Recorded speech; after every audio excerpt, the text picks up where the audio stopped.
see. We'll see. Hey, good evening. Welcome to the Purple Onion. What a gorgeous day.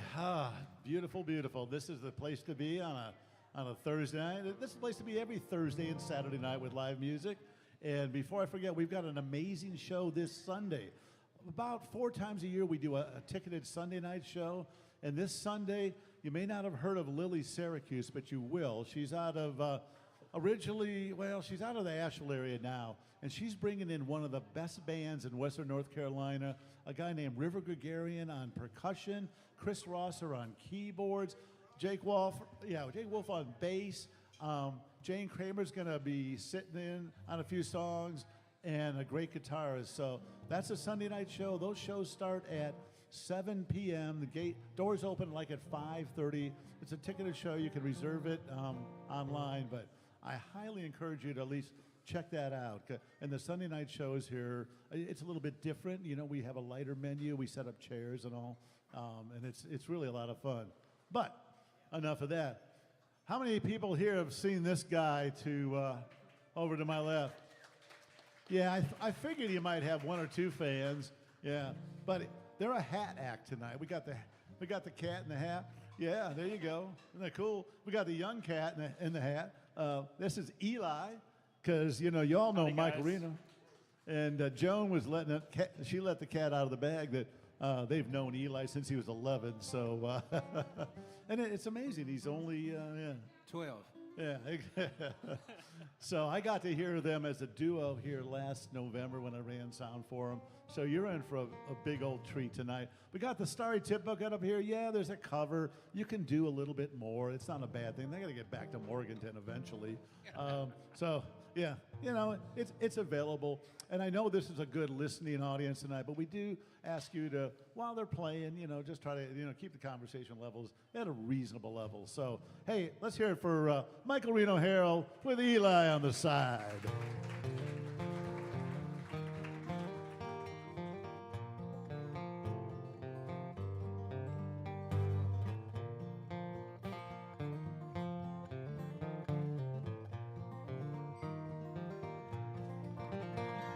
Sitting in the drive-through lane at Wendy's listening to the radio.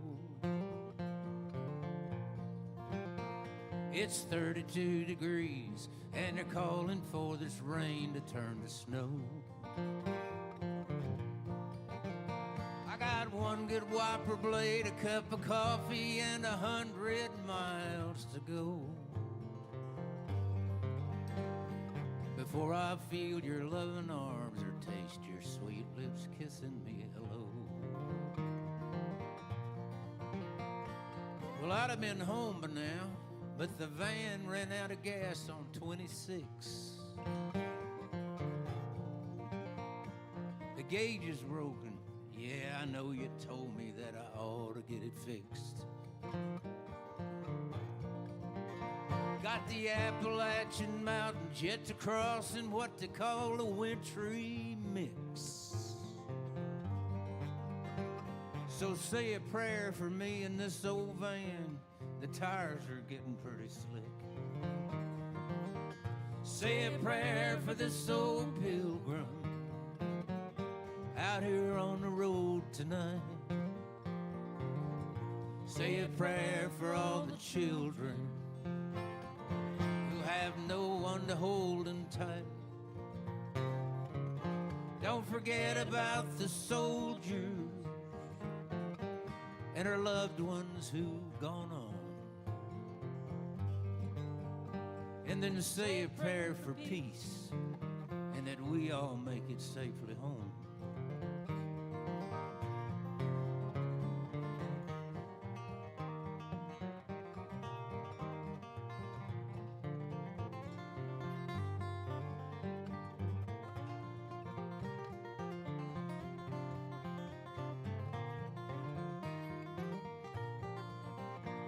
Well, I made a little money on this trip, sold a few CDs,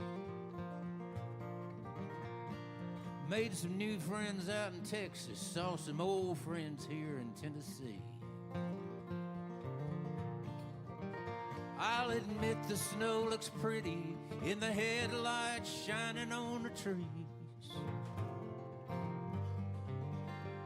I just hope they get the salt trucks rolling before the asphalt starts to freeze. Say a prayer for this old pilgrim out here on the road tonight. Say a prayer for all the children who have no one to hold them tight. Don't forget about the soldiers and our loved ones who've gone on. And then say a prayer for peace and that we all make it safely home. I'll say a prayer for peace and that we all make it safely home.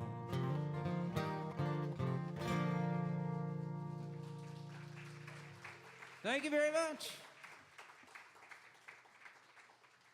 Hey, y'all, this is a good-looking crowd here. You all are in my age group, so you'll probably get what I'm singing about here. How many of you ever went to a drive-in movie? All right. In the trunk, that's right. My first car was a 1950 Ford Business Coupe, which meant that it had a short cab and a long trunk, and you could get 4 guys and a cooler of beer in there and go to the drive-in movies and buy 1 ticket, right? This is great. I'm preaching to the choir here.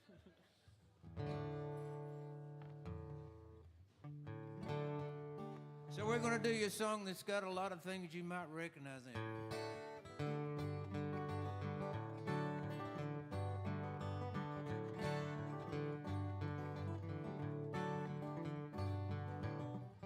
Screen door slamming, a bunch of kids running down the hill to catch the ice cream man. He talks like W.C. Fields and he sells ice cream and it smells like wine in the summertime.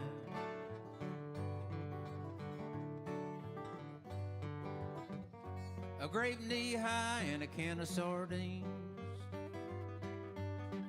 smoking grapevines in your cut-off jeans, drive-in movies, drag racing and a good old fight, drive-in moves. I used to use them every Friday night, but now the drive-in's covered in kudzu vine in the summertime.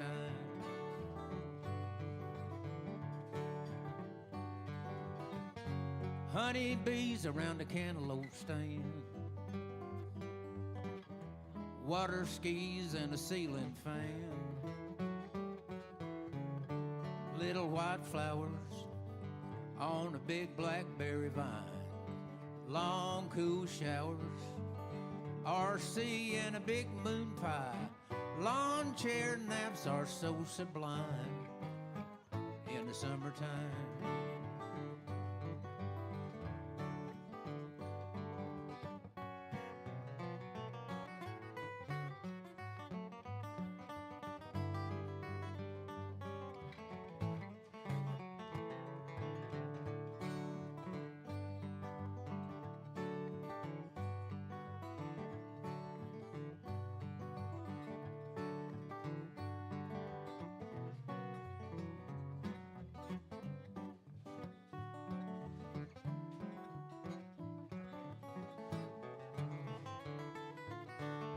Little white flowers on a big blackberry vine, long cool showers, RC and a big moon pie, lawn chair naps are so sublime in the summertime.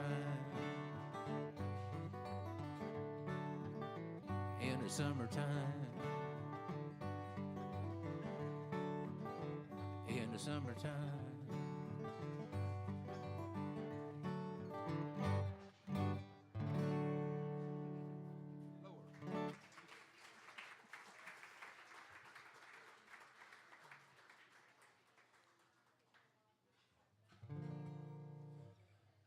I'll be the first to admit I was a mama's boy.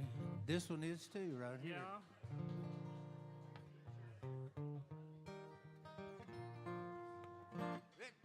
So here's a song about mama.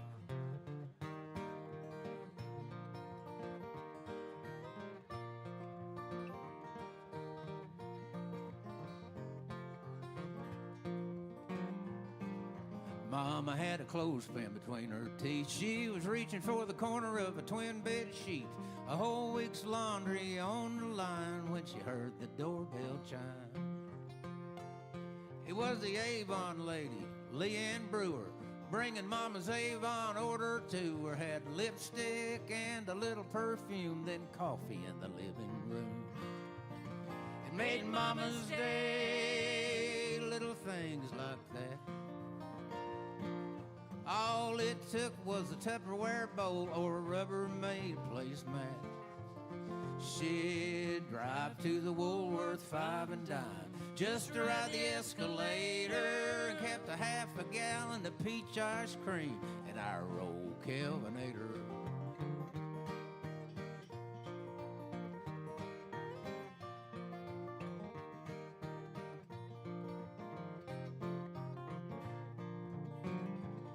Well, Daddy shined up his cowboy boots, and Mama pressed Daddy's Sunday suit when once a year they'd go out to eat for Mama's birthday treat. They'd drive the truck across the county line, have T-bone steak and store-bought wine, dance till the Moose Lodge locked the doors, and get home about 4:30. It made Mama's day, little things like that. All it took was a new hairdo or a cute little pillbox hat. She'd drive to the Woolworth 5 and dime just to ride the escalator, and kept a half a gallon of peach ice cream in our old Kelvinator.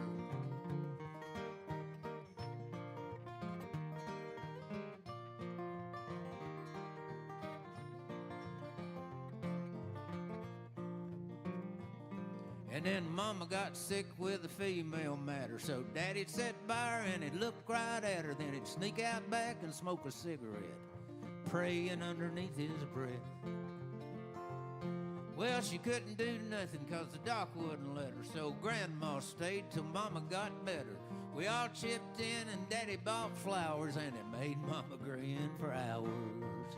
It made Mama's day, little things like that. All it took was her favorite book and her blue-eyed Siamese cat. She'd drive to the Woolworth 5 and dime just to ride the escalator, and kept a half a gallon of peach ice cream in our old Kelvinator. Yeah, we always had some peach ice cream in our old Kelvinator. Thank you, Mama, for all the ice cream and all the love.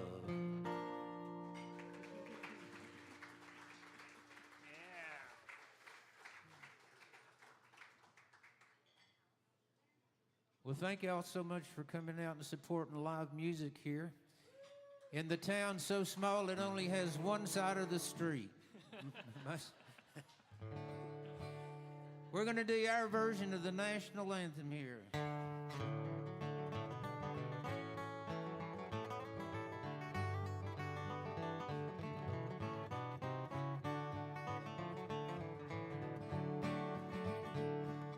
Pinto beans with onions in them, cornbread, tea with lemon, conversations with southern women, and Sunset Beach at dawn.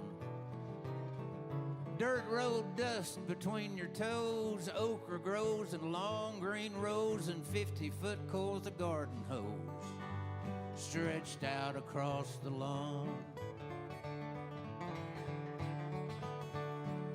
Flowers bloom in coffee cans. Wipe your feet and wash your hands. Hide and seek and kick the can. Cheer wine and sundrop. Appalachian mist, Atlantic spray. Harley Davidson, Chevrolet, red, white, and blue with a touch of gray. and small towns up on blocks. The sun comes up from the deep blue sea and sets somewhere over Tennessee. Right there in the middle's where I want to be, Caroline. Listen to the wind high in the trees. You hear that voice calling on the breeze. Does she call to you like she calls to me, Caroline?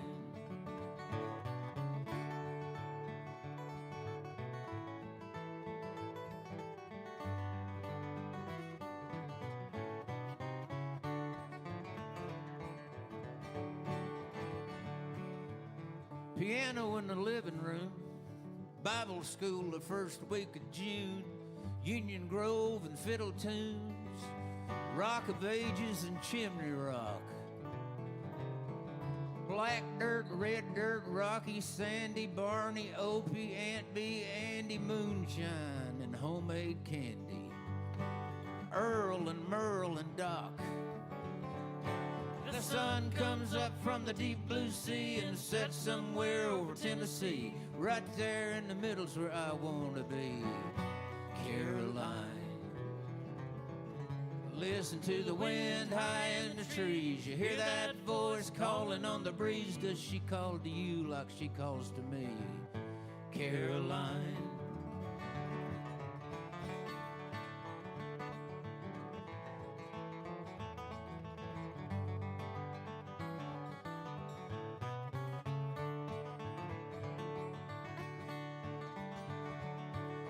Winston-Salem, Lucky Strike, Bull Durham, Orville, Wilbur, Wright to Hatteras and the Brown Mountain Lights, Dogwoods and Southern Pines, outrageous Blue Ridge Parkway views, Outer Banks and barbecues, all these things and me and you, Caroline. The sun comes up from the deep blue sea and sets somewhere over Tennessee. Right there in the middle's where I want to be, Caroline. Listen to the wind high in the trees. You hear that voice calling on the breeze. Does she call to you like she calls to me, Caroline?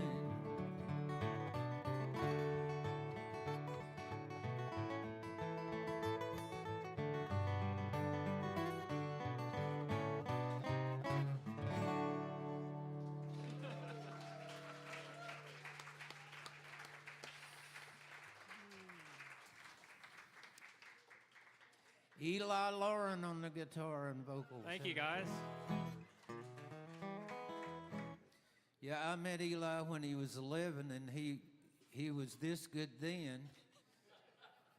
And I tried to catch his fingers in my car door when I left. But I was too fast for him, though. He missed me.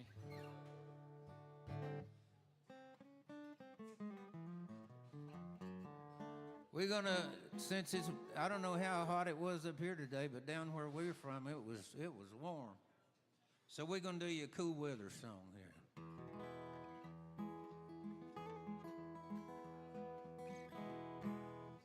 I wrote this song, some of you may remember, back in '04. We had a hurricane that came up off I think there were 5 hurricanes hit Florida that year, and this one was called Ivan. Remember that? And we thought that was bad. Little did we know.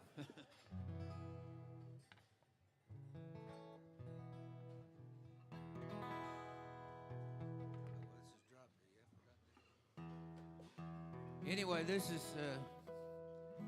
song was written about Ivan, but we're going to dedicate it to that other one.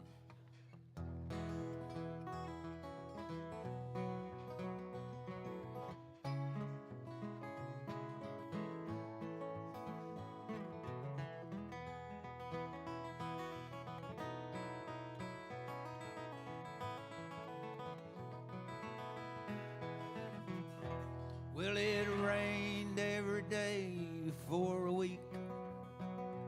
We had pots and pans and cans everywhere there was a leak. The sheetrock rock in the living room came down in one big sheet on the couch, and the TV, and you and me.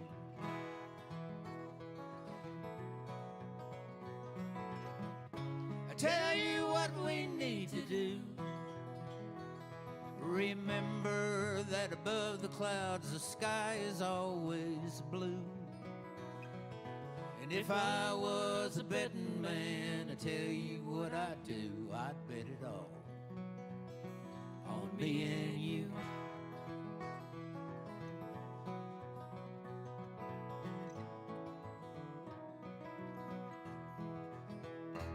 We put every dime we had in that old car, but it's getting hard to count on, 'cause it's getting hard to start. We're better off to walk these days if it ain't all that far to the place we gotta be, you and me.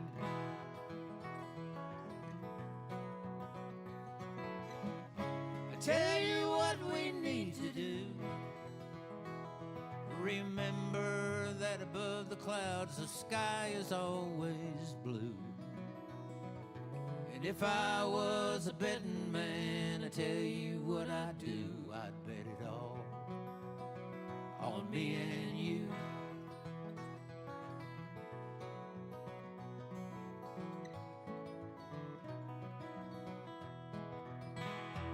Well, I hear they're calling for a hurricane, and I don't think this old house can stand another drop of rain. Forget evacuation, that old car won't stand the strain, but we'll make do. We'll make it through, me and you.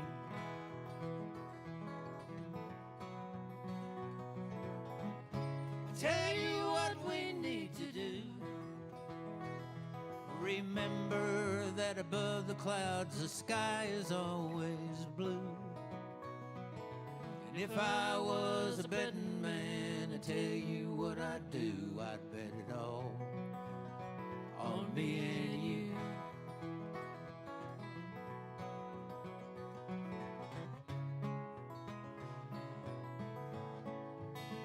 Yeah, if I was a betting man, I tell you what I'd do, I'd bet it all on me and you.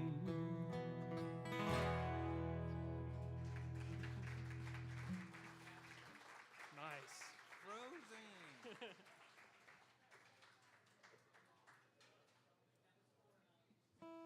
How many of you were around in 1993 in this part of the world? Remember? You remember the blizzard of 93. I was in Savannah at a boat show that weekend, and I missed the whole darn thing. It's terrible. But a good friend of ours didn't miss it at all. Our friend's name, and she's a friend of Stoney and Susan's too, her name is Susie Winter. And you'll find out that that name carries a lot of weight. Now, Susie is married to another sculptor, wonderful guy, David, and they have 2 daughters, and they live, how many of you are familiar with the Blue Ridge Parkway around Boone, that area, right? You know where Deep Gap is, right? You all know where Deep Gap, that's where Doc Watson was from, so y'all know where Deep Gap is, 7 miles from Boone. Now, if you run the Blue Ridge Parkway through that part of the world, you will remember this spot that I'm talking about, because old Highway 441, which at that time was just Highway 441, runs about that far from the Blue Ridge Parkway. They run right together, you know where I'm talking about, for about a half a mile. And right there, there's a lookout, an overlook for the Blue Ridge Parkway. And it's one of the greatest, in my opinion, one of the best overlooks on the Blue Ridge Parkway. You can see my house from there. You know, it's a wonderful spot. Now, if you were in that parking lot and you just walked across the Blue Ridge Parkway, and then a little grass strip about this wide, and walk across Old Highway 441. There's a gravel driveway that goes down the hill to their house. Now, that house was built in 1701. It was built it's old. It's old. It's so old it has pine floors, and where the knot holes have fallen through to the ground, whoever lived there before had found the perfect patch for that. A Campbell soup lid is just perfect to patch those with. So there's all these little dots all over the floor. It's wonderful. Now, Susie's an artist, and so is David. And so their house is just gorgeous, and they're musicians, and they're just fun to hang out with. Now, they were calling for a skiff of snow that weekend. So they had laid in plenty of firewood on the back porch, and they were ready, and they had a big pot of soup on the only stove the only heat in that place at that time was the kitchen wood stove. They later on got one and put a stove in the living room. But anyway, they had that. Anyway, it started snowing and getting darker and getting snowier and getting darker, and they were all huddled in the house there. And snow just kept getting deeper and deeper, and traffic was going by on 441, and it kept getting fewer and fewer cars and fewer cars. And finally, there were just no cars at all. So they sat down, and they were going to eat some soup, and they heard,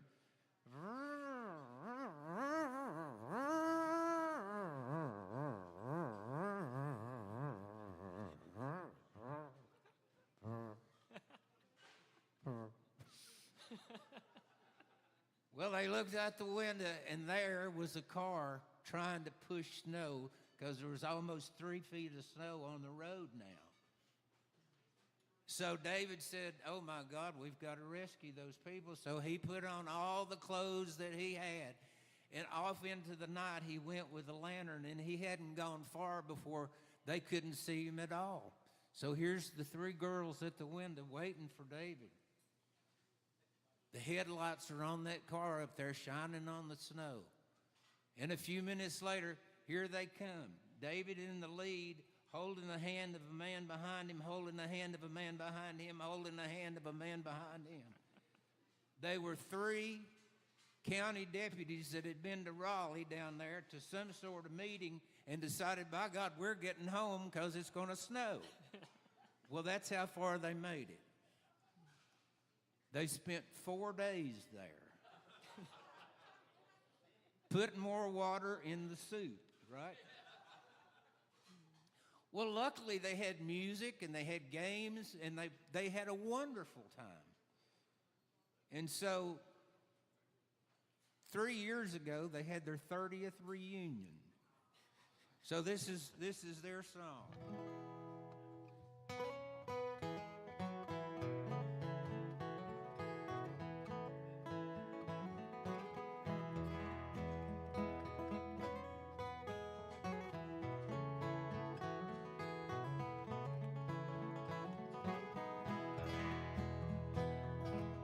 Drove the truck across the river and bought a quart of gin. Antifreeze for these old bones, because winter's in the wind. Let the creek freeze 2 foot deep. Let the north wind blow. Remember when we got frozen that winter long ago?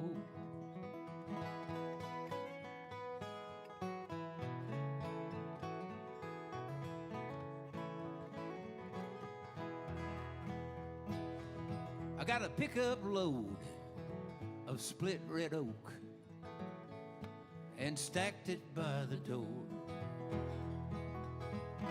Drugged the mattress near the fire, and I laid it on the floor. Let the creek freeze 2 foot deep. let the north wind blow. Remember when we got frozen that winter long ago.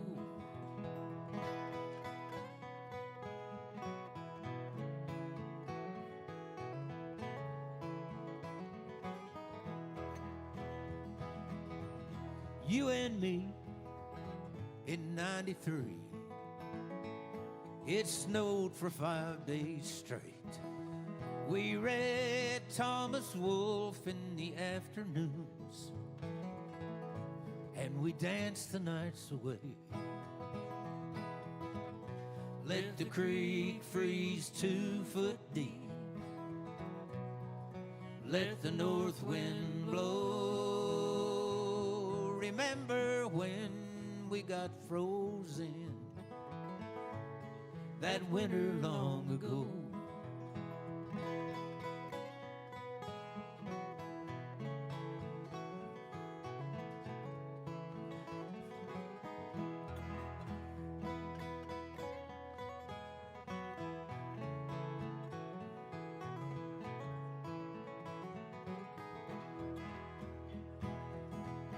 When the fire burns down to coals and the bottle is half gone, I'll wrap your old quilt around me tight, and I'll dance one dance alone. Let the creek freeze 2 foot deep, let the north wind blow. Remember when we got frozen that winter long ago. Remember when we got frozen that winter long ago.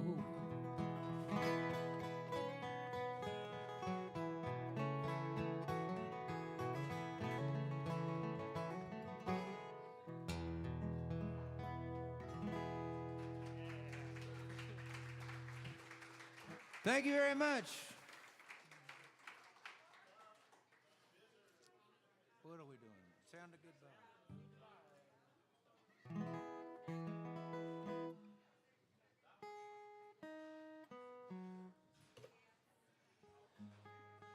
How many of you know Josh Goforth? Do you know who Josh is?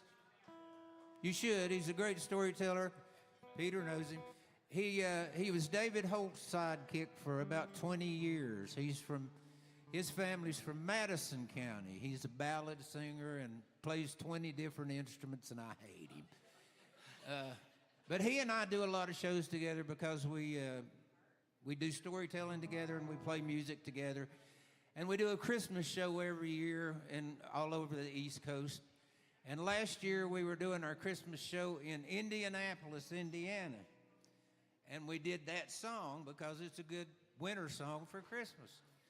And at the end, we were standing at the door of the theater, shaking folks' hands and talking with them as they came out of the theater. And this one lady walked up to Josh and she said, "You know, the plural of foot is feet." And Josh looked at her and said, "Not where we come from."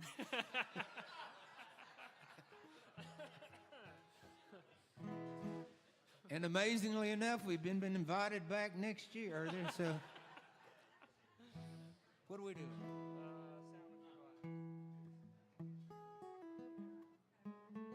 We're going to do you a sad song here, if you don't mind. Might make you drink more, so that's good.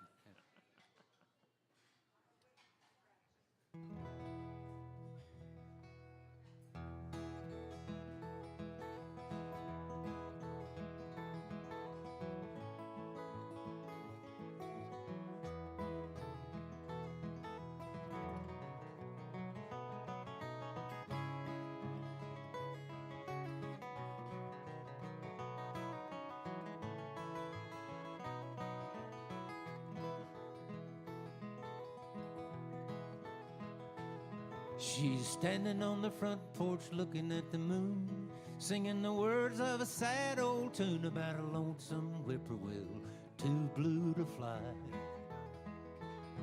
And And she's bluer than the Blue Ridge Mountains in the rain. Lonesome as the sound of a midnight train. Colder than the tears that the blue moon cries, and empty as the sound of goodbye. And then the moon runs away behind a cloud, and the moon starts crying right out loud, and tears start falling from a cold night sky. And she's bluer than the Blue Ridge Mountains in the rain. Lonesome as the sound of a midnight train. Colder than the tears that the blue moon cries, and empty as the sound of goodbye.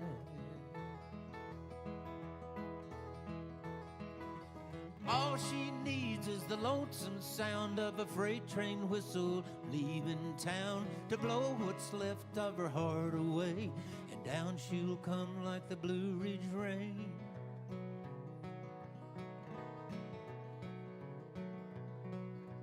Blue is the color of a faded love. Lonesome is the sound of a single dove, and cold is her bed every single night. And she's bluer than the Blue Ridge Mountains in the rain. Lonesome is the sound of a midnight train. Colder than the tears that the blue moon cries, and empty as the sound of goodbye.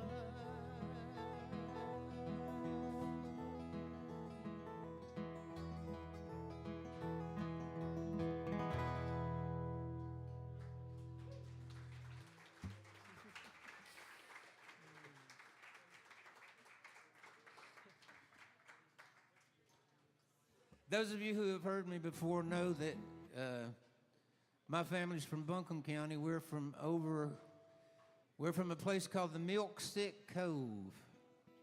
The Milk Sick Cove. Maybe you've been there. I don't know. I remember asking my mama one time, I said, Mother, why in the world do you think anybody would have named a place the Milk Sick Cove? And Mama looked at me and winked and said, I don't know. Maybe there are a lot of lactose intolerant people here at one time.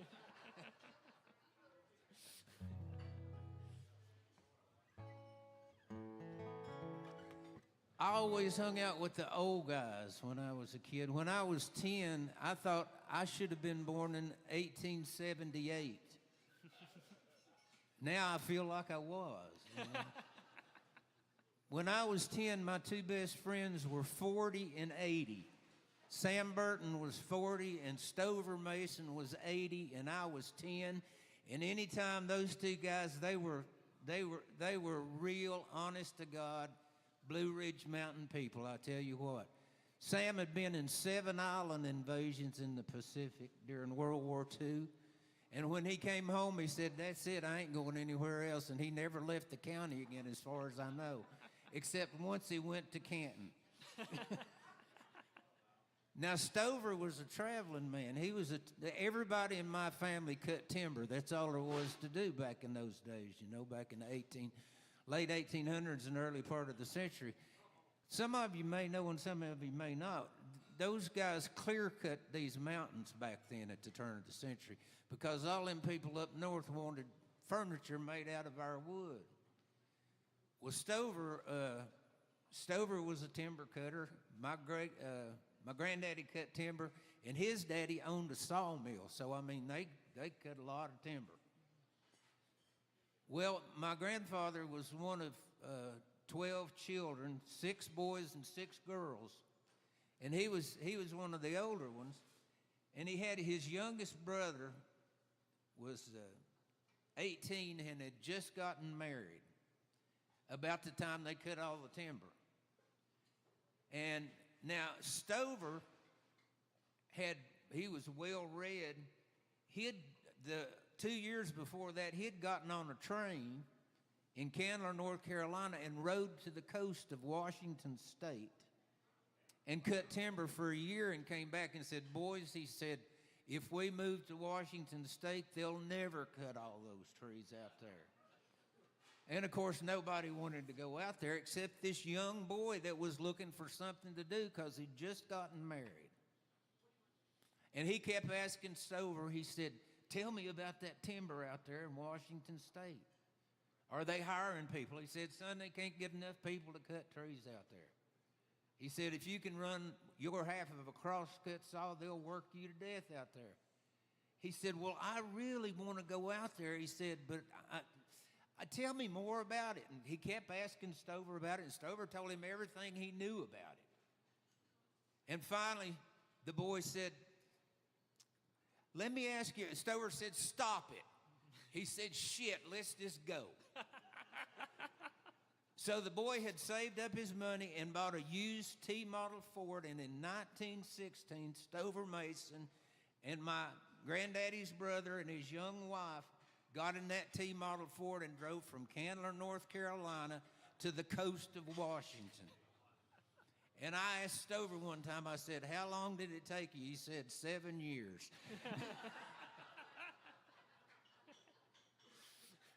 I said, how many flat tires do you have? He said, 2,000. I said, how are the roads? He said, roads? He said, we got out into Montana. He said, we just ran out of people. He said, finally, we came to a house. He said, I went up and knocked on the door. Man come to the door, and I said, how's the best way to get to the coast of Washington? And the man said, turn around and go back the way you came to the next town down there, Owens. When you get to Owens, turn south. And he said, turn south? He said, yeah, you want to go south. He said, why do I want to go south? He said, as far as I know, Washington is northwest of here. He said, go south till you get to New Orleans and get on a damn boat.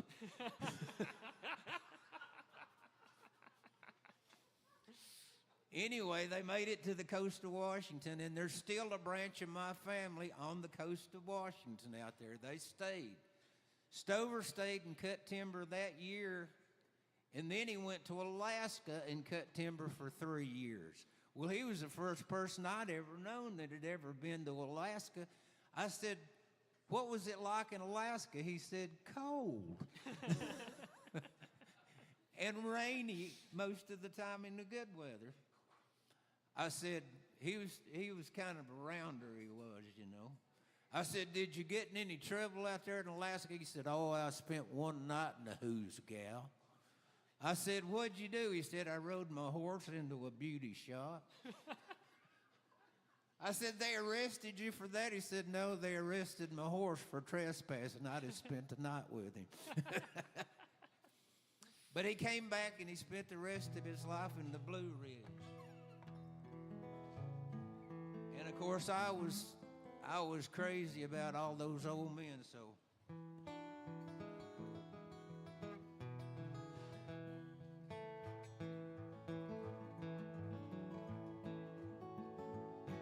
He'd use a jar lid for an ashtray when he'd sit out on the porch and drink a beer. He drove a 37 Chevy with his late wife's picture hanging from the mirror. He was a poet and a prophet and a purveyor of Appalachian zen. And he was old before I met him, but a boy ain't never had a better friend.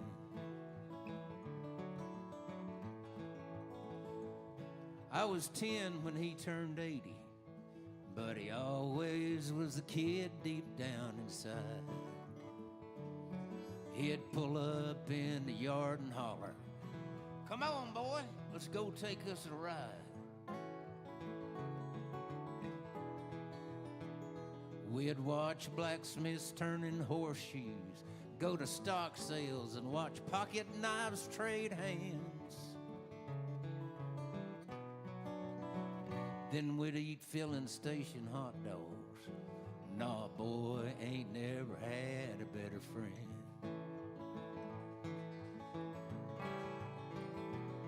I could tell him anything, knowing he'd take all my secrets to his grave.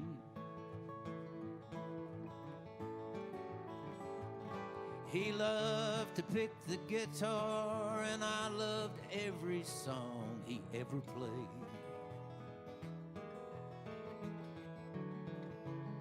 Lord, I'd give $100 to hear him sing You're Cheating Hard Again. He'd let me bang on his old guitar. No, boy, ain't never had a better friend.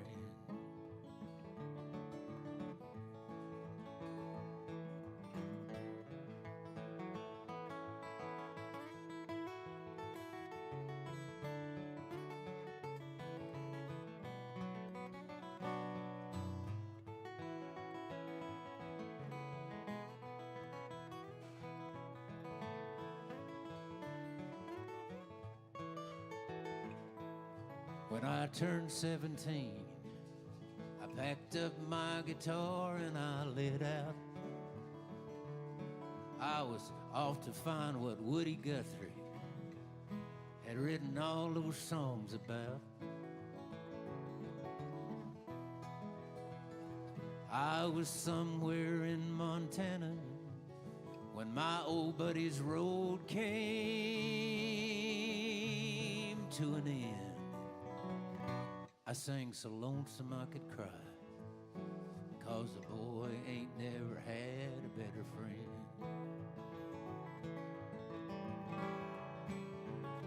I could tell him anything, knowing he'd take all my secrets to his grave.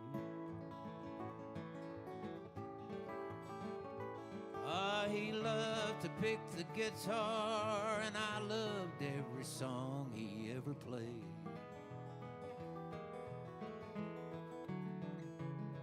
I'd give $100 to hear him sing You're Cheating Hard Again. Now it's been over 60 years, but this old boy ain't never had a better friend.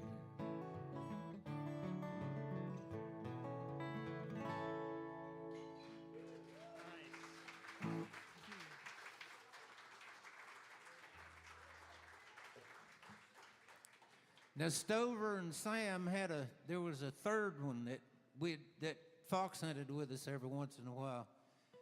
His name was Tom Harmon.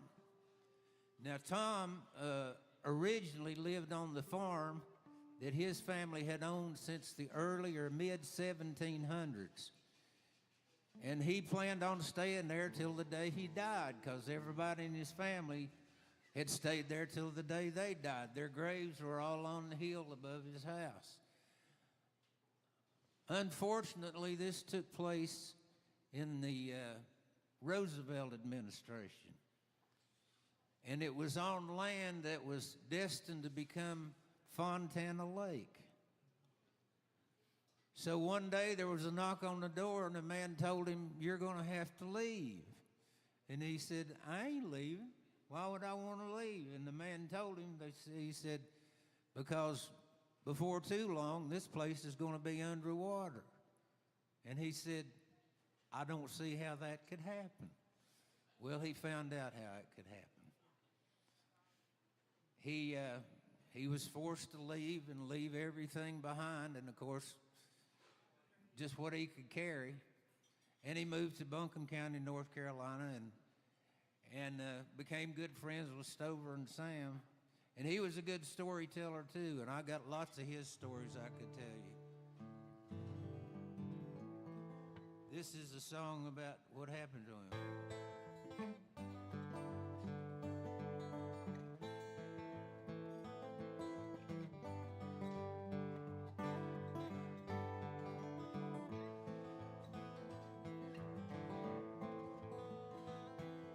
The TVA stopped by today, but all the man had to say was, "Boy, you best be on your way.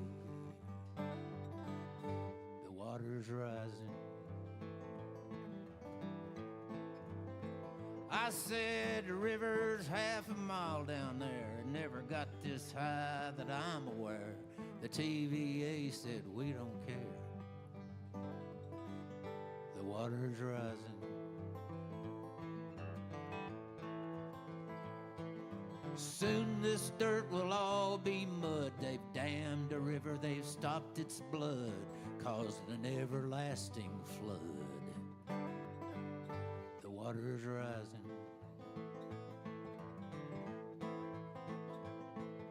The gravestones of my family are covered for eternity, lost like sailors lost at sea. The water's rising.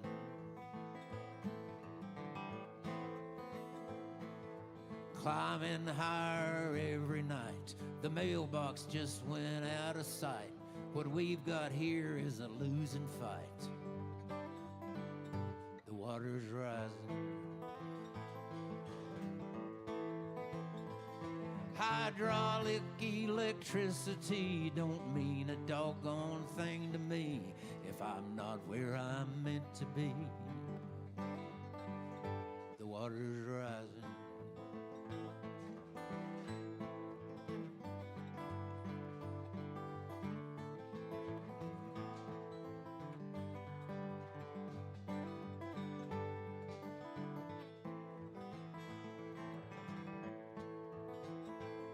Well, the man said he'd be back around to make sure that I've left this ground.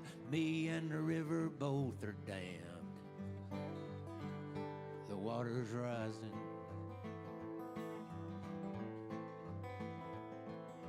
Dozers come in rattling tracks. Ain't no need to latch the latch. Pour kerosene and strike a match. The water's rising.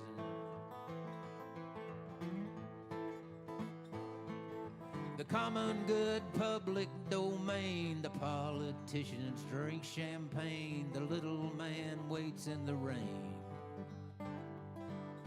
The water's rising.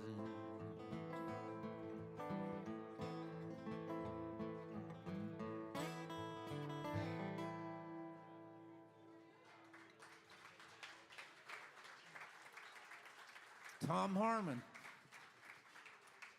Now, of course, there's two sides to every story. It was really sad, that part of it, for those people that lost their land. I grew up in East Tennessee, the land of the TVA lakes. At that time, there were 52 lakes in the TVA system. So they covered up a lot of good bottom land. But it served a purpose. Now, Fontana Dam and Choey Dam, right below it, are built for one reason, because aluminum is smelted with electricity. Alco Aluminum, just outside Maryville, Tennessee, is what gets that power. 70% of the aircraft aluminum made during World War II came from the Fontana Dam. There's two sides to every story.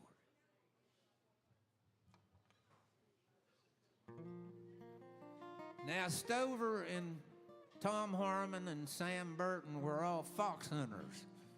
Now, those of you who are not familiar with that sport, it's a dead sport now, because what it involves is you get a pack of Walker hounds, maybe with a little North Georgia July hound bred into them just so their voices are sweeter. Sam Burton was a foreigner. He was from North Georgia, see. He had moved to Buncombe County when he was a young'un, but, you know, once you're born out of North Carolina, you're never a Carolinian. Anyway, Sam raised some of the best fox dogs in this part of the world. Now, what you did for an Appalachian fox hunt, they called it the fox race. That's what they called it. Fox hunting back then was you'd take your Jeep or your truck, whatever you had, put as many dogs in it as you could get and your buddies, and you go up a mountain as far as you could, and you'd turn them dogs loose, and you'd say, "Go find old Wiley." I was 10 before I realized there was more than one fox in North Carolina. I thought every week we were just looking for the same old fox named Wiley. Now, it doesn't have a thing in the world to do with thoroughbred horses or red velvet jackets, I can tell you that. They call it the fox race because of this reason. What you do is you turn them dogs loose. They go looking for the scent of a fox. You and your buddies go to the top of the mountain, find a good flat spot, build you a fire, put your blankets down, get your coffee on, and start telling lies.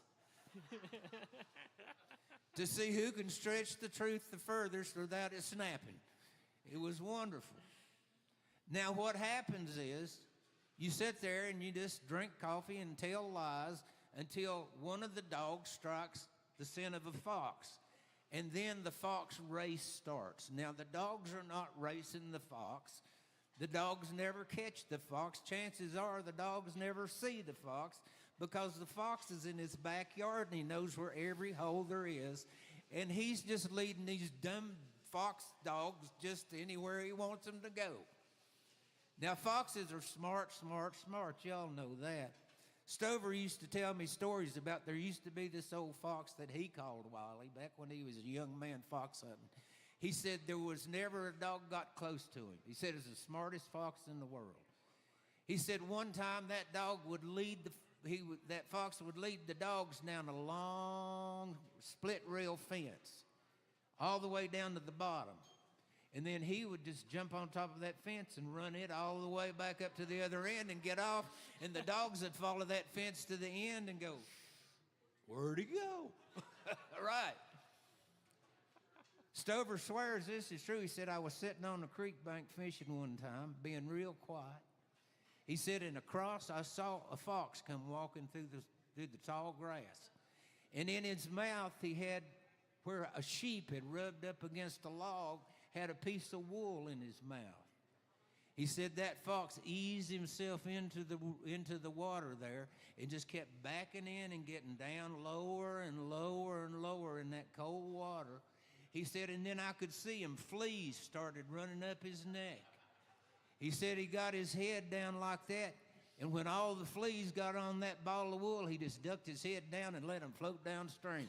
Now, if there's any truth to that, I can't swear to it, but Stover was a pretty good liar. Now, when that first dog would strike that scent, you'd hear, oh, and then it was off. And every dog out there, all 7 or 10, however many they were, they all had different voices, just like your dogs at home. You can tell one bark from another. Well, they'd start out singing. As soon as that started, they called that the music of the fox race. And as soon as that started, the lion stopped. And those old men just went into a trance listening to that. They could tell which dog was in first, second, third, fourth, fifth place just by listening to them. Like that man at Santa Anita out there in California can call a thoroughbred race. Oh, your poor little old dog's way in the back, They called that, like I say, the music of the fox race. And the first time I heard that music, I was 6 years old, sitting there with Tom Harmon and Stover Mason and Sam Burton. And as soon as that music started, all those old men just, and you'd have thought the angels were singing. They were just,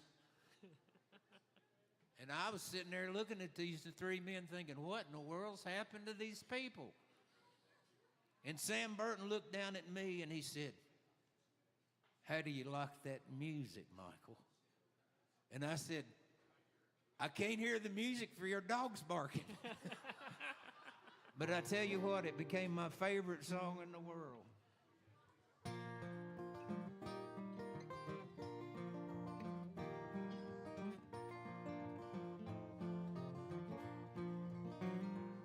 Well, I've spent a lot of time around a campfire, spinning yarns and listening to the songs of hounds.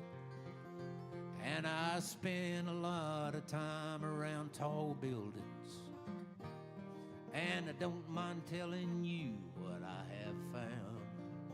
I found that wood smoke and laughter and a good joke in the company of legendary liars, and a story well recited by a fire has delighted both young and old since we discovered fire.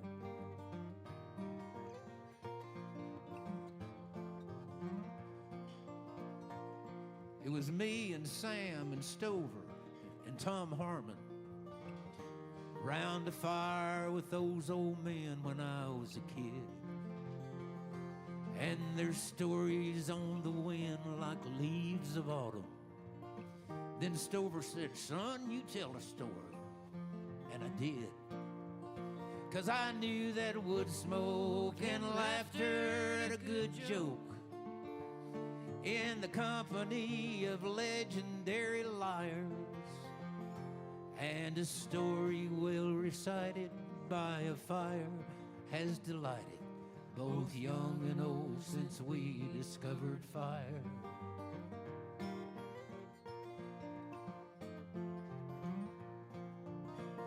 So some evening when the moon is big and shining, you don't need foxhounds, all you need's a kid. Build a fire if it's only in the backyard, and then tell stories and you'll both be glad you did.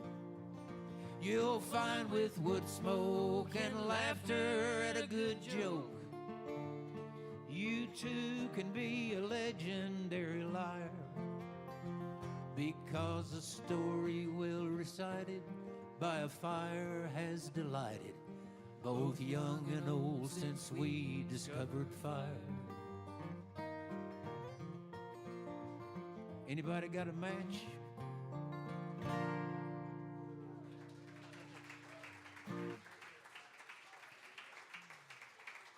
Thank y'all so much.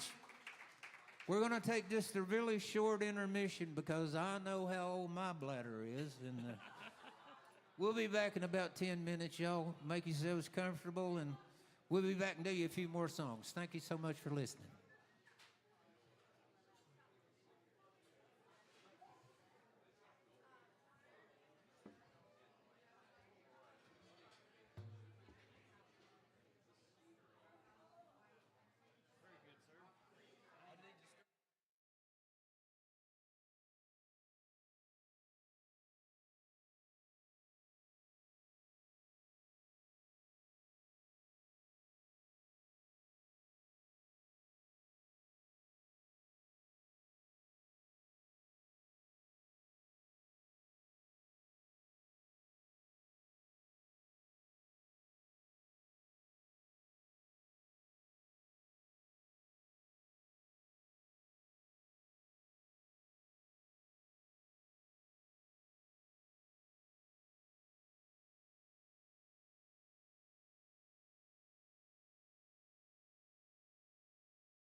thank y'all for sticking around.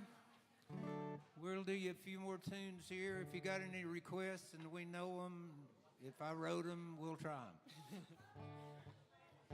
Here's a Buddy song for you.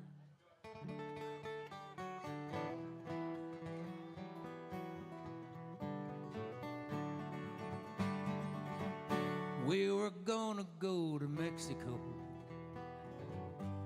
but we never made it there. 'Cause we broke down in New Orleans, but we didn't really care. We were there in time for Mardi Gras, drinking wine and catching bees, walking down along the levee tops with some girls from Port Louise. And we might have had a better time, but I can't remember when. Lord, I guess we're both the rambling kind. I hope it never ends.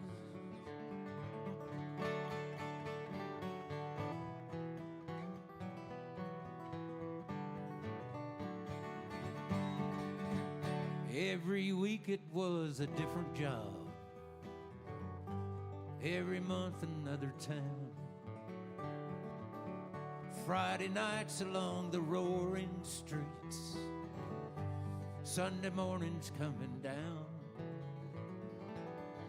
Honky-tonks and roadhouse country bands, girls and bottles of Jim Beam, pick-up floorboards full of Lone Star cans, and payday dollars in her jeans. And we might have had a better time, but I can't remember when. Lord, I guess we're both the rambling kind. I hope it never ends.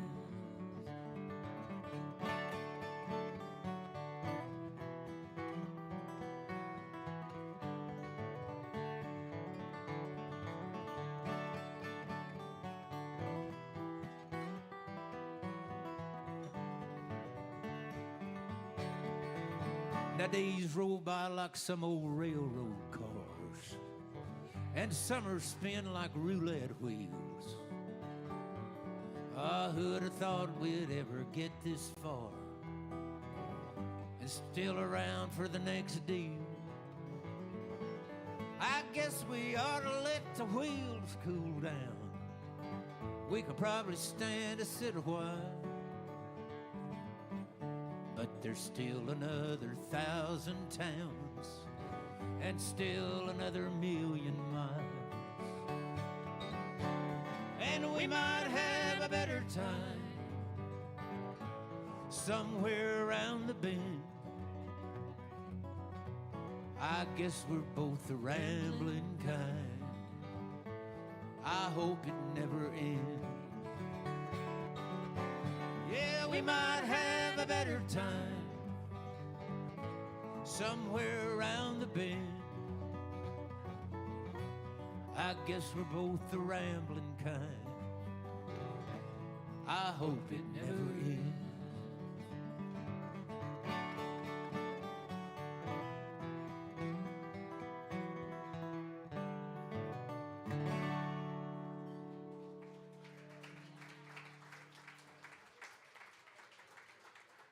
That's good. Thank you very much.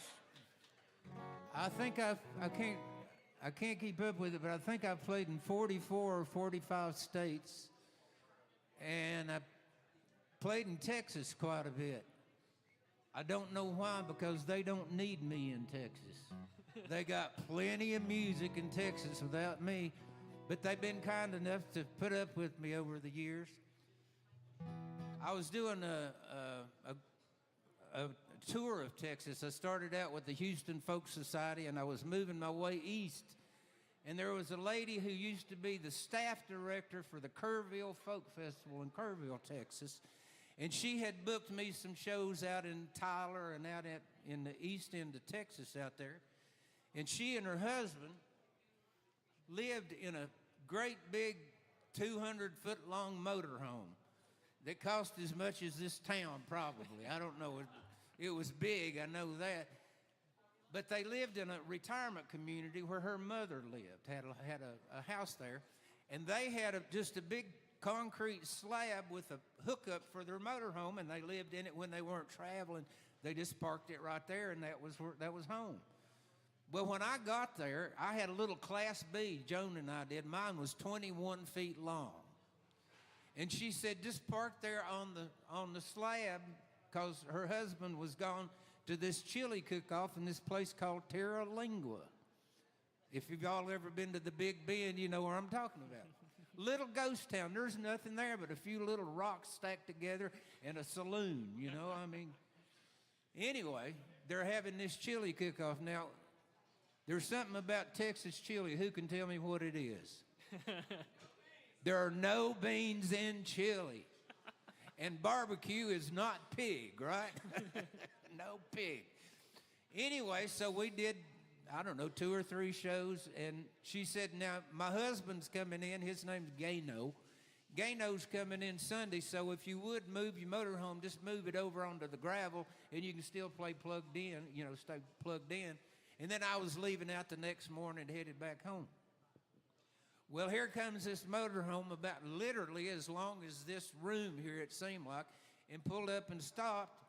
And I hadn't seen Gano in 2 or 3 years since I'd played the Kerrville Folk Festival.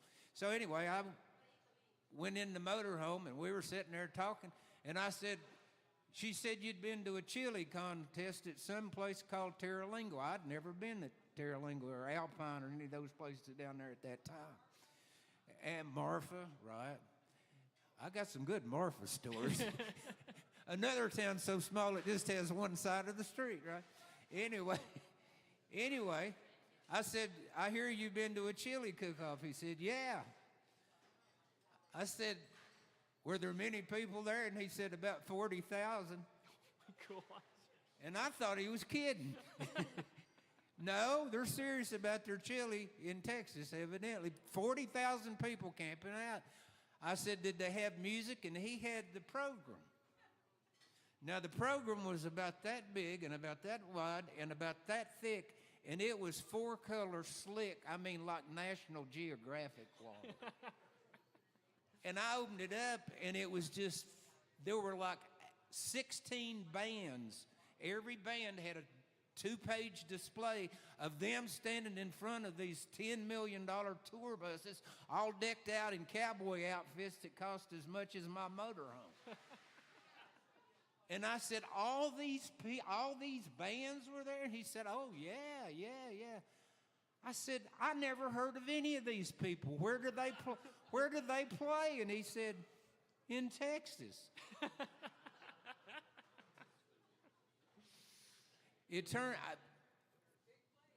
Texas there's miles and miles of Texas. It's closer from Texarkana to Chicago than it is from Texarkana to El Paso. I had never driven across Texas at that time. Coming back from California the next time, I drove from El Paso to Texarkana. It took me 9 weeks. But anyway, there are all these musicians in Texas that never have to leave Texas, and that's what this song is about.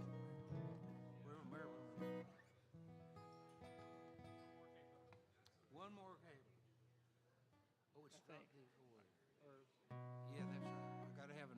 I gotta have more hardware here. How about a nice hand for my memory?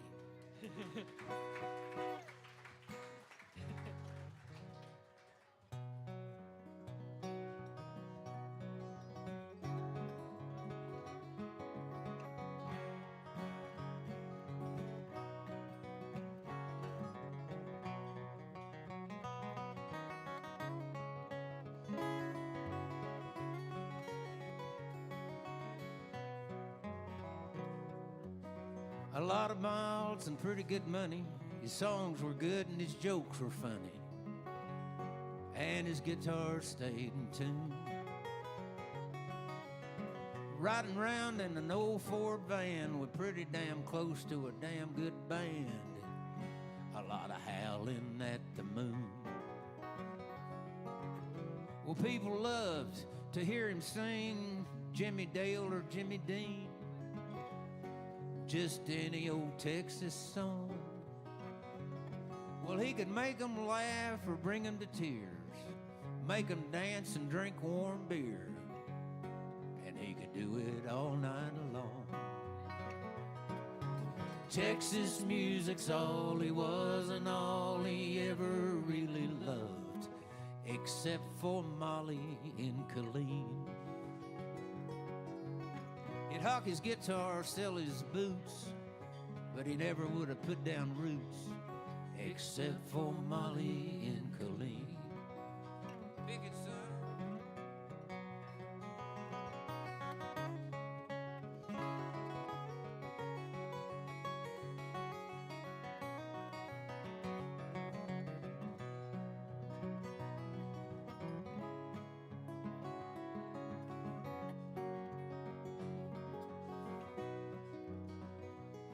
Well, those boys of his could play Bob Wills, sound so good it give you chills, and then two-step you till your eyes got buggy. And then he'd sing a slow one by Ray Price, make all the girls feel so nice that on the way home, all the boys got lucky. Well, he never took the Nashville route, though no one ever had a doubt that he could have been a big star. Ah, but he loved Texas way too strong to ever stay away that long, so he never left the Lone Star. Texas music's all he was and all he ever really loved, except for Molly and Colleen. He'd hawk his guitar, sell his boots, but he never would have put down roots, except for Molly and Colleen.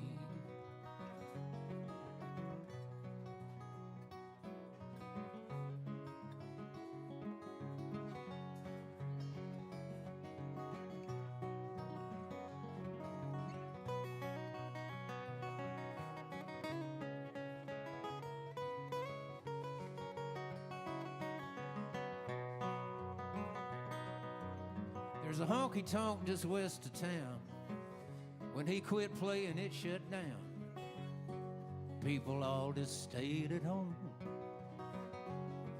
Well, he died on Molly's front porch swing with his old guitar and Molly's ring, humming an old Newberry song. Texas music's all he was and all he ever really loved, except for Molly and Colleen.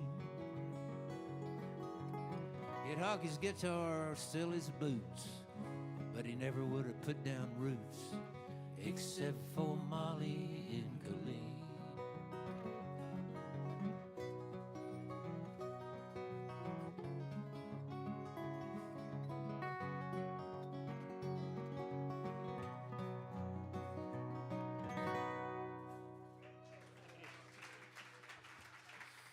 Very nice.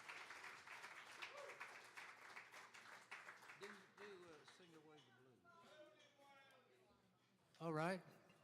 We're gonna get my sidekick to sing a song that we co-wrote. Oh, this is he's the songwriter. He's the one who knows what he's doing. You know.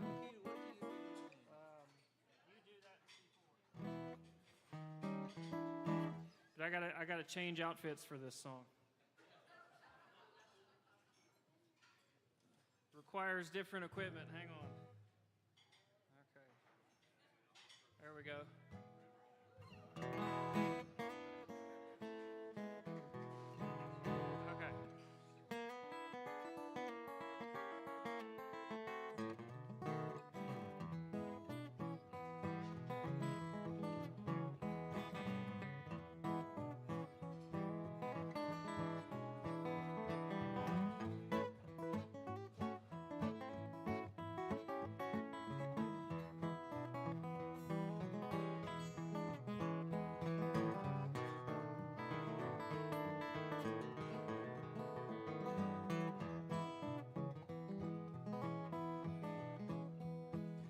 crying in your beer, crying in your bed, crying night and day over what your lover said. Well, crying won't change nothing. It's a fight you're gonna lose. Ain't but one way to get through it. You've gotta sing away the blues. Well, go and see a shrink, maybe drink a lot of booze. Try and run away, but baby, all you're gonna lose is your time and your money, and the soles right off your shoes. Ain't but one way to get through it. You've gotta sing away the blues.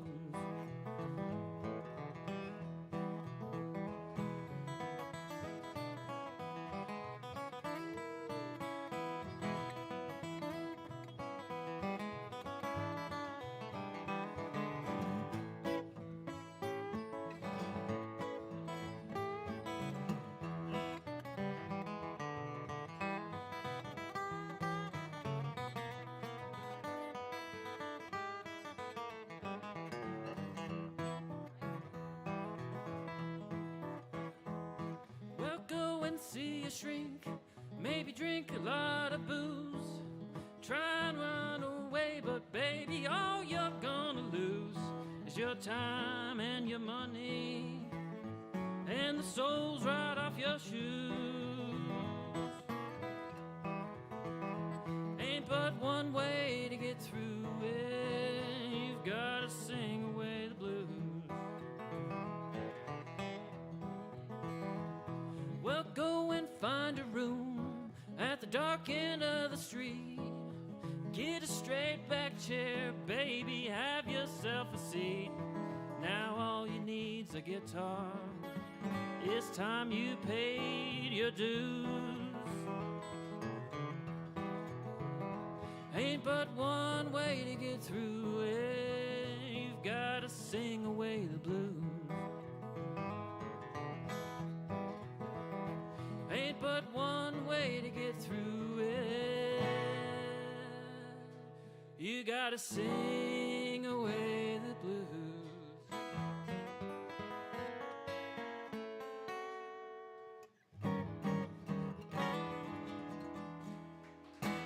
Eli. Thank you.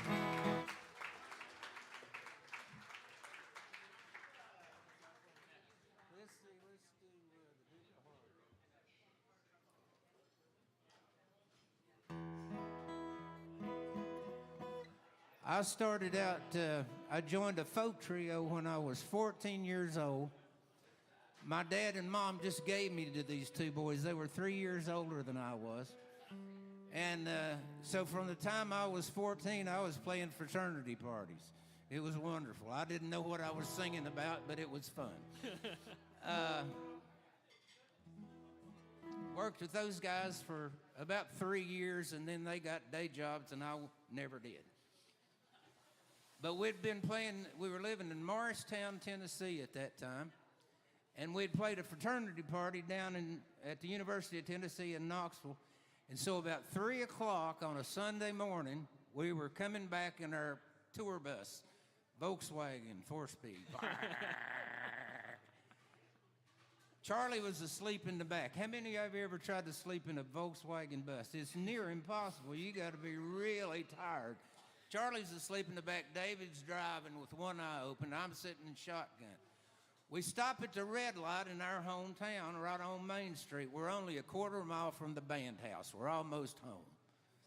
It's Sunday morning, 3 o'clock, and there are all these really nice cars sitting on Main Street at 3 o'clock on Sunday morning.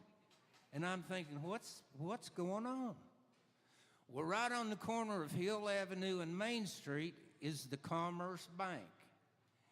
Right next door to it is Speck's Billiard Emporium. And the lights are on in Speck's pool room. And I'm thinking at 3 o'clock on a Sunday morning, I got to find out what's going on. And David said, have at it, I'm going to bed. So I got out and off he went. Now, remember, I'm 14 years old. You have to be 18 years old to go inspect pool room by the front door. But there's a door that leads from the alley, and if you can push the door open, I don't care if you're 3, you can come in. I've been going in and out that door for 2 years now, you know. So I just sneaked up Hill Avenue, looked down the alley, and I saw the back door of Specs was open, and there was light spilling out across the gravel alleyway there. Well, I just snuck down there, and I looked in the back door. Now, it's about 3 feet down to the floor. 3 steep steps that wouldn't make code in any building town. So all I could see was a row of pool tables, and I could see 2 guys at the middle pool table, and George, the rack, the guy that took your money, right, and ran the concession stand, and took a bath every 3 months and chewed tobacco. Anyway, so I'm looking in there, and I see these guys. Now, down the left side, the pool tables are all this way, down through there. They're at the middle one. I look, and there's a concrete platform about this high and about that deep, and sitting on top of that goes all the way from the back of the pool room to the front is a row of old theater seats that had come out of the Princess Theater sometime in the early 1950s when they remodeled. Now, I could see there were a bunch of people sitting on those theater seats, and I could see the 2 guys, and I recognized one of them, and I recognized George. Now, the one I recognized was the most prominent lawyer in our town, wealthy. He's standing there with his jacket off in a pool cue. Well, this other guy looks like he's about 20 years old, is getting ready to break a rack of 8-ball. I know it was 8-ball because when he broke, 2 of the high number balls went, the 15 and the 13. So now, as y'all know that shoot 8-ball, he's got to shoot the high balls and then shoot the 8-ball into the pocket that he selects. He lined up on like the 9-ball and shot it, and before the cue ball stopped rolling, he was already in position for where it stopped, and within 2 minutes he had run the table and just took his cue stick and pointed across at the side pocket, made 2 banks, and dropped the 8-ball in the hole. Well, the lawyer then just reached in his pocket, pulled out his billfold, and reached in and pinched out a wad of money about that thick and fanned them out across the table. Well, by this time, I've got to see what's going on here. I snuck down the steps while everybody's attention was on that game and sat in that last theater seat way back there in the dark. And it turns out that the men sitting at those seats, the first 3 were the partners of this lawyer that just got took. They all got their jackets off. Sitting next to them is the president of the Commerce Bank next door. There's an empty seat, and then in the next seat is Billy P. Lampkin. Billy P. Lampkin was the sheriff of our home county. Sitting next to him in line was the sheriff of Cott County, Tennessee. Now, any of you who've been around this part of the world, I know I'm preaching to the choir right here. If you want to get into an unlimited stakes card game, go to Cott County. If you've got fighting roosters, go to Cott County. If you want to grow pot, go to Cott County. If you want to make liquor, go to Cott County. Anything. So this guy pulls out this wad of hundreds and fans them out on the table. Well, this young boy walks over and just looks at him, and I hear him say, "We agreed to pay cash, and you're short." And the lawyer says, I'll write you a check for the balance. And he said, no, we agreed on cash. Well, the lawyer's standing there going, it's 3 o'clock on Sunday morning. The sheriff from Cock County leans over and says something to the sheriff of our county. The sheriff looks at him and goes, he leans over to the banker, says something in his ear, and the banker goes. He gets up and walks over to the lawyer standing there beside the pool table and says something in his ear, and the lawyer goes. So the lawyer, the banker, and the sheriff of Hamlin County get up and leave, go out the front door. George locks the door behind him. Well, now it's just blah, blah, blah, blah, blah, blah, blah, blah. Everybody's just talking about, oh, blah, blah, blah, blah, blah, blah. I'm sitting back here in the dark going, this is the best thing that they've ever. About 5 minutes later, George opens the door, and the three of them come back in. The lawyer reaches in his pocket, pulls out a white envelope, lays it down on the table. The young boy picks up the envelope, thumbs through it, picks up the $100 bills on the table, puts them in with whatever cash it is in that envelope, puts it in his jacket pocket. He and the sheriff of Cock County leave through the front door. I never see either one of them again in my life.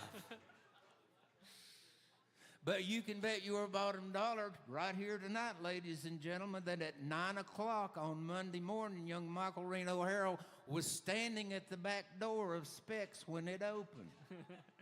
George opened the door, and I was standing there, and he said, I kind of figured you'd be here, because he'd seen me back there in the dark. I said, who in the world was that? Now he's headed for the concession stand. I'm right on his heels. He said, you don't know who that was? I said, that's the reason I'm asking you. He opened a pack of hot dogs, put some water on the boil, dumped the hot dogs in the pot. He looked around at me and he said, you don't know who that was? I said, no idea. He said, that was the Detroit Kid. I said, I never heard of him. He said he's only the best 8-ball shooter in this end of the country. I said, have you ever seen him shoot before? He said, about 9 months ago, he skinned that same lawyer. I said, how much money did he get off of him? He said, well, the first time he could have stopped at the Chevrolet dealer and bought him a new Chevrolet Impala. I said, how much did he win off of him Sunday morning? He said, I don't know, but he could have stopped at the Cadillac dealer on the way home.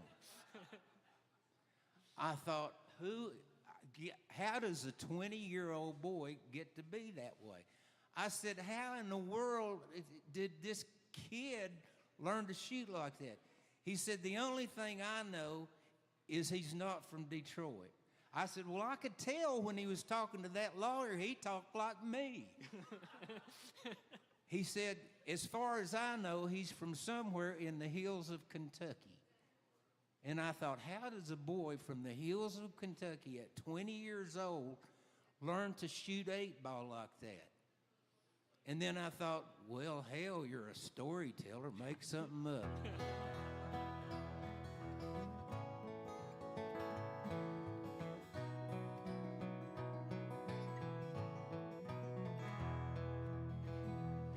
Folks called him the Duke of Harlan in that East Kentucky town.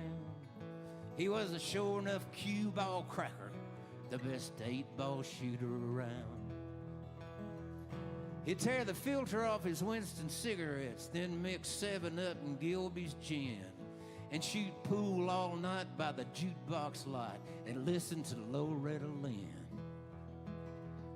He'd been a miner in the Black Star coal mine, lost a leg when the roof came down, so he drew a little check from the union that paid for a room in town. He'd hit the pool hall at 6 in the evening like a gunslinger looking for a duel, shoot down some would-be hustler. Then he'd take me to 8-ball school. And he'd say life's a game of 8-ball, so you gotta give it all you got. Then if your 8-ball rolls in the wrong dang hole, well, at least you took a shot.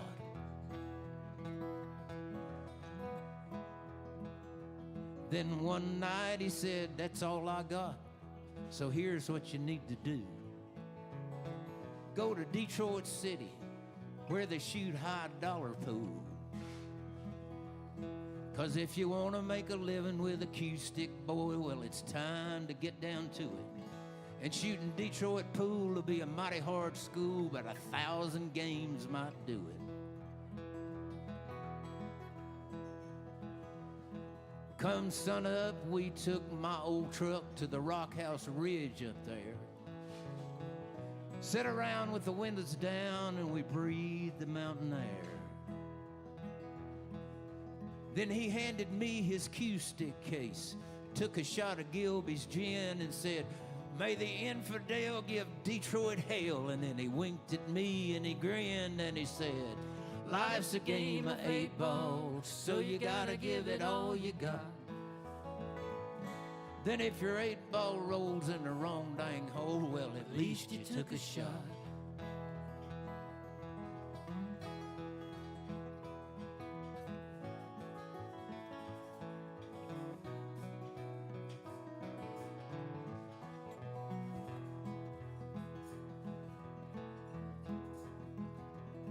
Well, that night, he never did show up, so I went to that dim-lit room. But when I knocked on the old Duke's door, it was quiet as a tomb. You see, that evening late, he'd made his 8, and the good Lord took him home. We laid him to rest on the Rock House Ridge, and I walked back down alone. And I chalked his cue, and I racked him up, took a shot of Gilby's gin, cranked up that old jukebox, and I played Loretta Lynn. There've been a lot of 8 balls and a lot of pool halls, and mostly I've come out ahead by doing what the old Duke taught me and living by the words that he said. Life's a game of 8 balls, so you gotta give it all you got. Then if your 8-ball rolls in the wrong dang hole, well, at least you took a shot.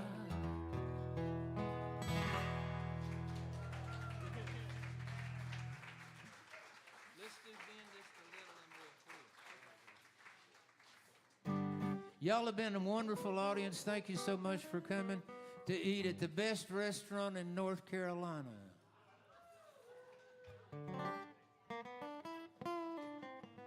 I'm going to do a song. We're going to end the show with a song that I wrote. My wife, Joan, is sitting right back there. At our house, we call her management. She's been my booking agent for 30 years. And if you need her, just call management and she'll answer. Every once in a while, I'll be at a storytelling festival or a folk festival or something, and backstage talking with our contemporaries, you know, we'll be talking shop, and somebody will say, how much does your booking agent get? And I say 100%. I met her. I had left Nashville. I was a staff writer in Nashville back in the late 1980s, writing country music songs, or trying to. I'd signed with a publishing company called Major Bob Music. And the guy that ran it had me and Buddy Munlock were the only 2 songwriters he had. But he was promoting 2 country music singers. He was managing 2 country music singers. And one of them was named Garth Brooks. He did okay. But Bob kept telling me, he said, Michael, I love your songs, but I don't know what to do with them. He said, country music just isn't going to record what the kind of songs you write. You need to write more country-ish, you know. So there was an old boy from East Tennessee named Kim Williams. Kim Williams turned out to be the BMI Country Songwriter of the Year, had I don't know how many top 10s and #1 songs. Reba McEntire, Brooks and Dunn, all that. We wrote a song together, and it went on a record by a fellow by the name of Doug Stone. It sold 1,400,000 copies, and I got my first platinum record.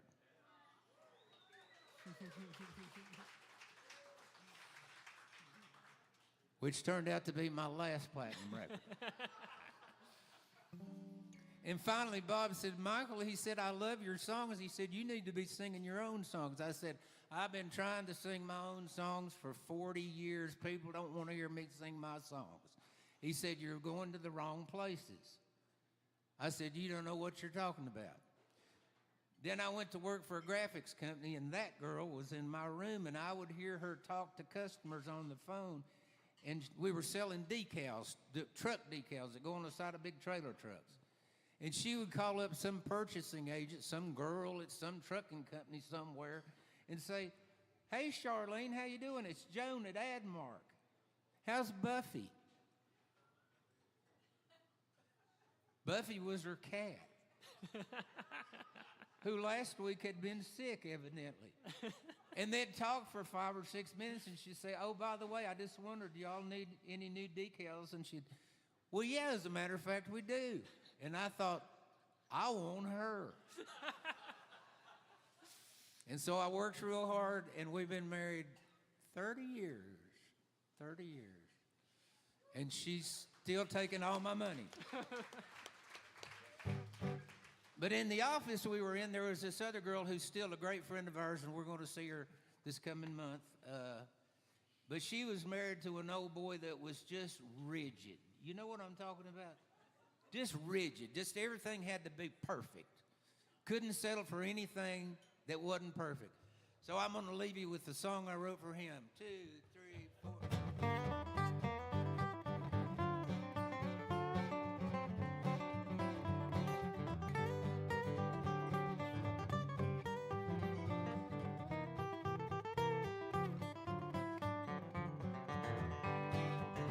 Well, everything's black or white with you.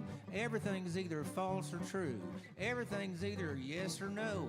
Ain't no maybe, no I guess so. Ain't no in between, no gray. Ain't no bend and ain't no sway. Everything's either hot or frigid. You're gonna hurt your head if you stay that rigid. Lighten up. Bend just a little. The ends work good, now work on the middle.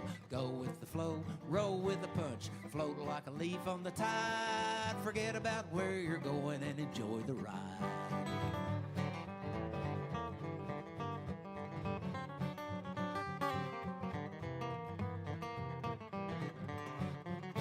Well, there's roses out there needing smelling. There's a thank you, Lord, needing yelling.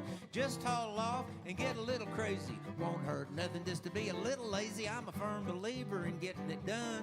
Ain't no law says it can't be fun. Life's going on right now, my friend. You keep acting like you're waiting for the end. Lighten up. Bend just a little, the ends work good, now work on the middle. Go with the flow, roll with the punch. Float like a leaf on the tide. It don't matter where you're going. Forget about where you're going. Hell, you probably won't make it anyway. Enjoy the ride. Thank y'all so much. Eli Lauren. Thank you. See you next time. Thank you. Y'all be careful going home, because we'll be out there driving too.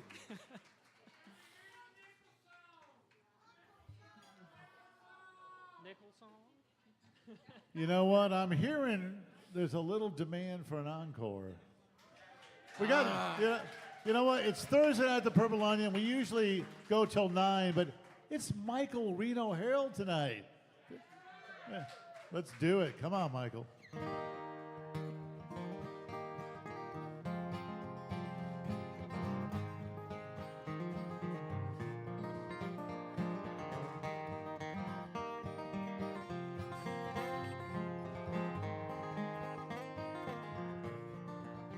She walked into the Greyhound station in Syracuse, New York, laid $40 on the counter and set her suitcase on the floor.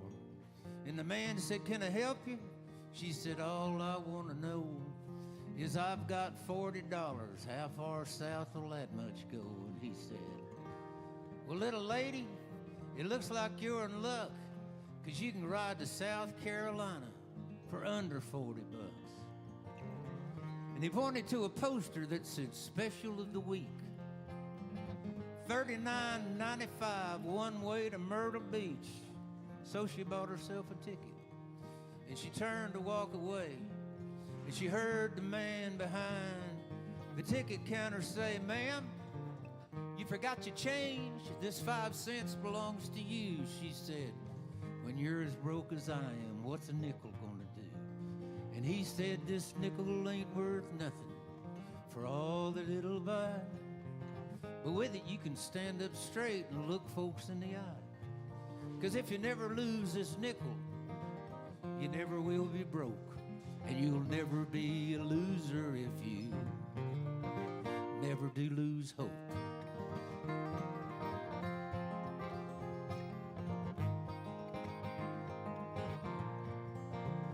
Well, she rolled across New York and down the Jersey Pike, crossed Delaware, Virginia, and North Carolina in the night, rolled down Highway 17 through Little River and OD, and the sun was coming up when she got to Myrtle Beach. And with her nickel in her pocket and her suitcase in her hand, she walked down to the pavilion, looked at the water and the sand, and the sunlight on the seagulls and the people on the pier, and the pelicans and the porpoises, and she breathed that ocean air.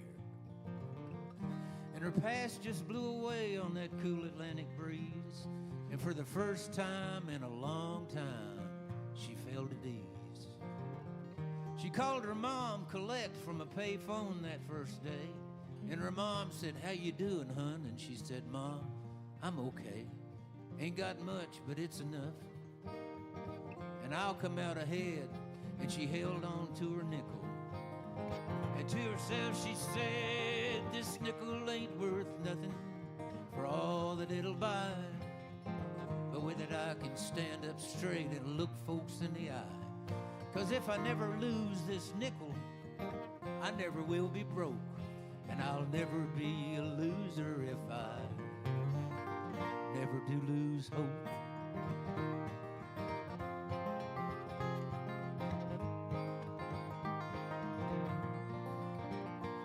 Well, she found a place in Surfside Beach early that first year, waited tables in Merle's Inlet, and called bingo on the pier.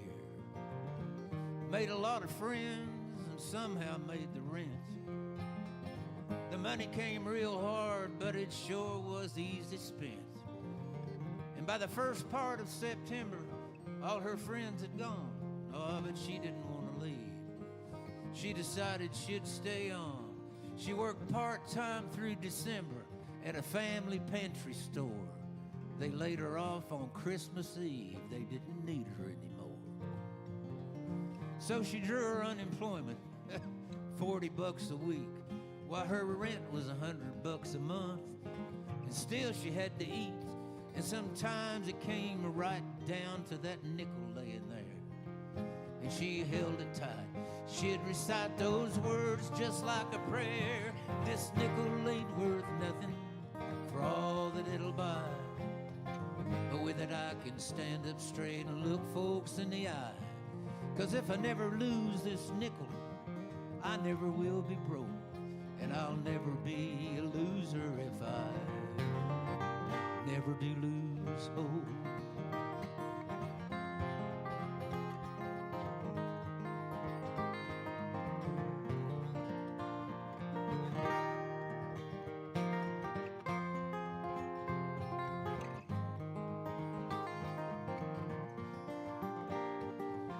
For 24 years later, on a very special day, a bride walked down an aisle and her dad gave her away. And she wore a golden locket that her mom had given her. And inside it was that nickel. And on the outside were the words, "This nickel ain't worth nothing for all that it'll buy. But with it, you can stand up straight and look folks in the eye. 'Cause if you never lose this nickel, you never will be broke. And you'll never be a loser if you never do lose hope."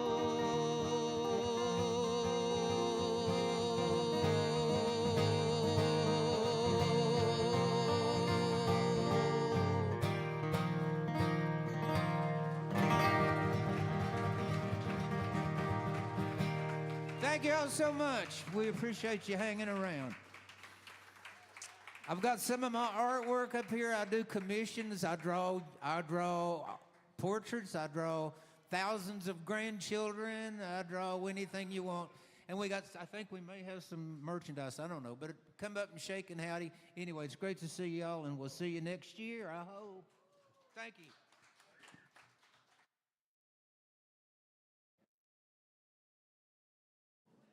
Thanks, Michael. Michael Reno Harrell and Eli. I love this duo. Eli just filling in those sweet guitar licks, those nice harmony vocals. We're really lucky to have this. I mean, supporting live music. This is what it's all about. And the tip bucket is sitting up here because, you know, a $10 cover, that's a steal of a deal. I'm sorry. Take good care of the staff here. And Saturday night, we have an amazing show. We're doing a Simon and Garfunkel tribute with some of the best musicians in Western North Carolina. And then Sunday night, like I mentioned earlier, is Lily Syracuse for a ticketed Sunday night show. Michael's got cool stuff, all of his music up here, his books, his art. What a great night. Thanks for coming out, folks.